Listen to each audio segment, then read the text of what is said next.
Pedda Bottu Amma. Pedda Bottu means the one with a big dot on the forehead. Pottu is the dot and Pedda means big. So she was popularly known as Pedda Bottu Amma. I don't know what her real name would have been, but she has this huge, the Hindu ladies put a dot on their forehead, which is usually the size of the forefinger. It's tiny, and it gets tinier now with the modern day.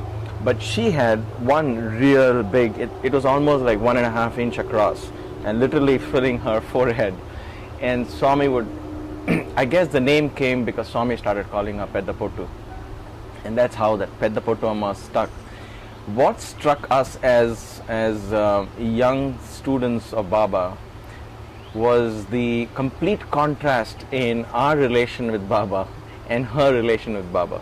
And it's simply because of the age difference. We had a great deal of respect and reverence when Baba would be around us.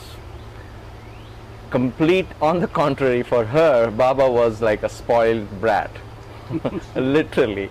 The way she would call Baba, I remember there were times when he would come out for darshan and he would pass by. Sometimes, he chooses to go a different direction.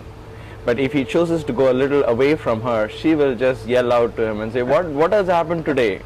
Come here, I want to talk to you. Where's my Baba? And Baba would be like the teenager being embarrassed by his mom in public, and he would get pretty annoyed and try and look away.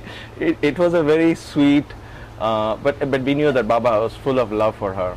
And there was once where we actually shared an interview with her and us, and so we have Pedda Bottu Amma sitting and a few of us sitting, and then Baba had some very wonderful things to tell about her.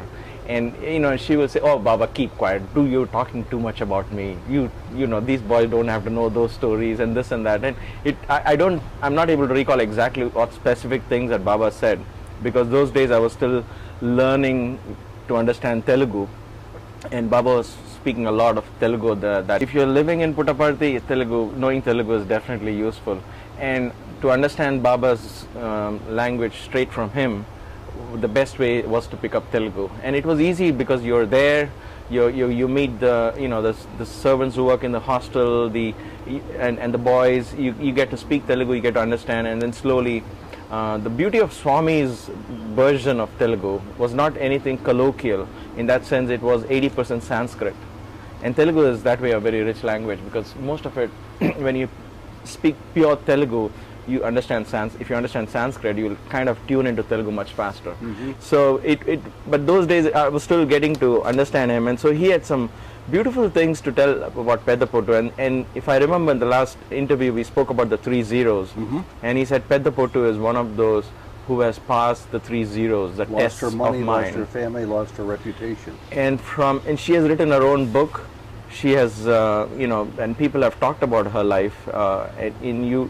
Exactly as you said, she had lost everything.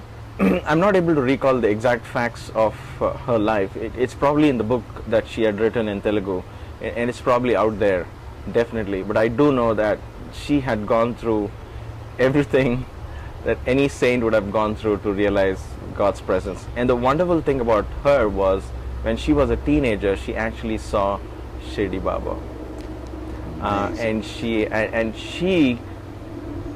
I believe, was a witness when Shiridi Baba said, "I'm going to come back as Sathya Sai Baba," the only one. So it's very fascinating to have known her, to have shared the same room with her and Baba, and watch that playful and beautiful and extremely warm. I have never seen Baba's mother, but having seen Pedda Bottu Amma, I can gauge what could have transpired between Baba's mother and him. Because these were the people who on Swami's birthday would actually place oil on his head for his, they have a bath, a ritual where you actually put oil on your head and have a bath. So these are the elderly devotees who would actually go and place oil.